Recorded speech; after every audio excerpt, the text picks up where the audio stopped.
severe reaction after getting a COVID-19 vaccine. He's recovering at home tonight and sharing his story with 8 News reporter Talia Cunningham, who's in studio with a vaccine alert. Talia?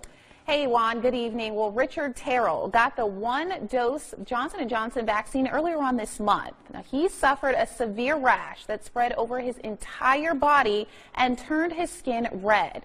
As doctors tell me, a reaction of this magnitude is extremely rare. We do want to warn you at home that some of these images may be considered graphic.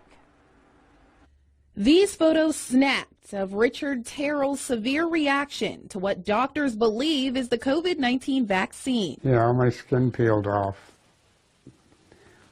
It's still coming off of my hand. The 74-year-old now on the road to recovery, relieved to breathe in the fresh air at his Goochland County home after spending 5 days at the VCU Medical Center.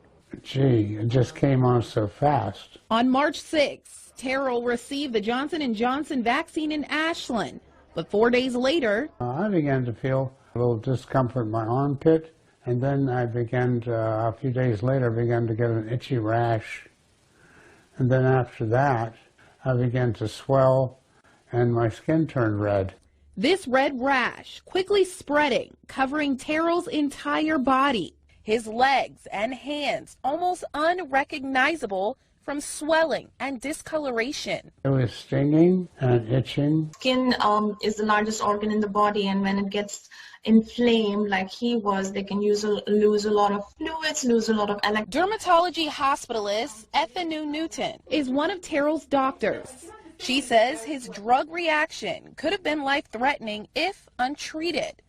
Through testing and process of elimination, we ruled out all the viral infections, we ruled out COVID itself, came to the conclusion that it was the vaccine that he had received that was the cause. Dr. Newton and her colleagues believe Terrell's reaction has something to do with his genetic makeup and the vaccine type. Regardless, the doctor tells us this type of reaction is extremely rare. If you look at the risk of adverse reactions from the vaccine, it has been really, really low. Tonight, Terrell, I wouldn't hesitate to get it. And Dr. Newton are encouraging folks to get vaccinated and monitor their response. Now, I'm told his reaction has been reported to the CDC, and VCU doctors will be submitting the case to a medical journal this week. Terrell tells me he's still very weak, and it will take some time for him to fully recover, but he's still thankful he was vaccinated.